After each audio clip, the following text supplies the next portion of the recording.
Well, if you're not as fired up as those guys, get there fast.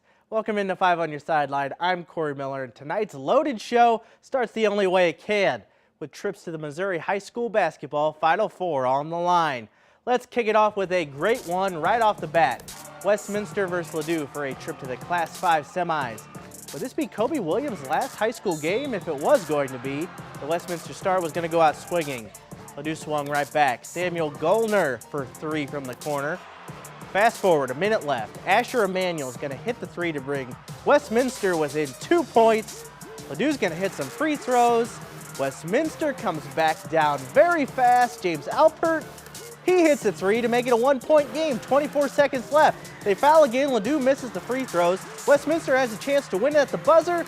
Kobe can't get it to go, and Ladue hangs on for the 42-41 win to head to the Final Four. Vashon and Lutheran St. Charles getting together in the Class 4 quarterfinals. Wolverines, they go on the attack early. De'Aaron Hill Jr. spots up from the corner. That's good for three. Then it's Hill dishing it to Kennard Davis. He's going to get a three of his own up top. Lutheran St. Charles had some nice buckets. Dwayne Walker, he's going to get it on the free party from the corner. Then Tyler Stepney, watch this play. He's going to beat the first quarter buzzer. They're unsure for a little bit. Watch the ref. That's good. But Vashon is dominant again this season. Fast break. Andre Aaron, he's going to come up with the finish. Vashon wins 77-45. They head to Springfield looking for a fourth straight state title. Earlier today, other side of the river, East St. Louis faced Metamora for a trip to the Class 3A finals in Champaign. Flyers had the lead early on. That's McKinley Falconer. Nice take to the bucket. Later on, it's a tight one. Amori Johnson puts East St. Louis ahead with 2:20 left, but Metamora closed strong. Michaela Rich threw down this impressive slam, but it was too late. Metamora wins 50-43. We did have a nice moment of sportsmanship after the game. You love to see that. East St. Louis did win the third place game tonight. Great season for the Flyers. Let's take a quick pause from the highlights and focus on a team always in the mix this time of year. Chaminade is no stranger to winning titles, but it has been a while since the Red Devils have won, at least by their standards. Their last state championship was in 2016. They have the talent to get back on top this year, but they had a big test looming tonight. I'm real thirsty to get back there. For me and BJ, it's their third time going to the Final Four.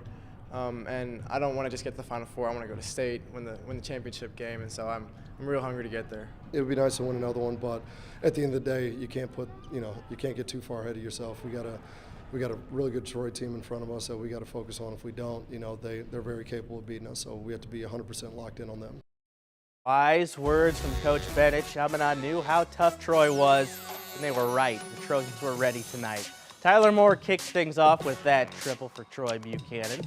Later on, Colin Keller, he'd answer for Chaminade, getting a three of his own, coming up right here from the corner. But check out this play coming up. Nice moves from Troy's Jack Fresenden.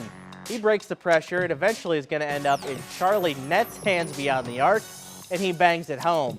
Troy was just relentless tonight out at Lindenwood. Andrew Moore is going to spin that one in, and then Aiden Vaccaro, he's going to hit from the corner too. That would be enough. Troy ends Chaminade's quest for another state title. Trojans win 74-62. It's their first trip to the Final Four since 2011.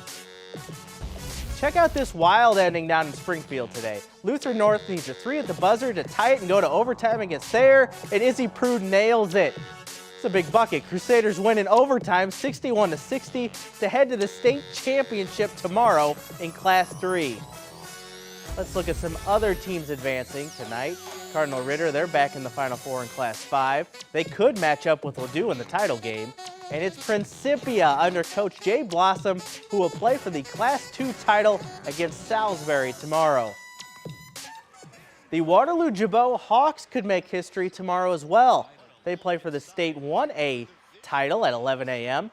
Their coach, Dennis Reeder, has been at the helm since the 80s and is looking for his first championship.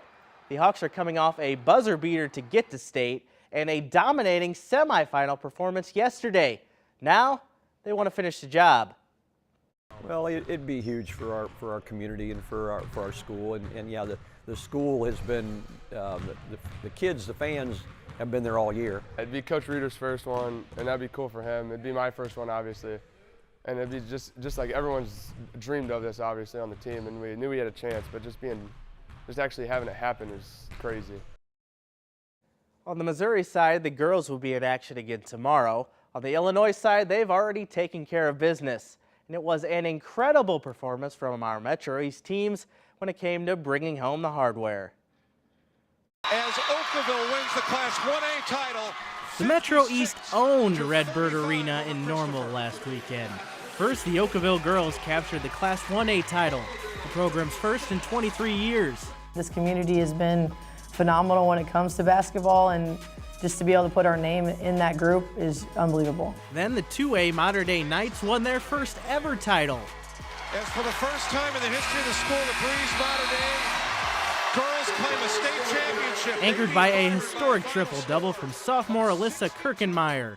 She was a monster. She was getting every rebound, getting every block. I heard the fan section, they were yelling triple-double, and I looked up at the big screen in the middle, and I saw it, and I was like, wow, I just did that. And finally, O'Fallon was also a first-time winner at Class 4A. And O'Fallon, your 2023 state champions in 4A. Yeah, the first team to ever do it, like, we leaving a mark. Everybody know who we are now. This team at O'Fallon will be remembered forever. There are only 4 levels of girls basketball in Illinois. Teams from our area won 3 of the championships up for grabs. Not too shabby. The Chicago area, gets a lot of coverage, so we just want to make sure that our name gets out there. To do 3 in one day, that is something that probably will never be broken again. And while it's history now, the players are hoping to instill that passion for winning in the next generation of Southern Illinois Hoopers. I think it's really cool because the little girls that are in the grade school right now will be able to look up to us and say, oh, I want to be like them when I grow up or something like that.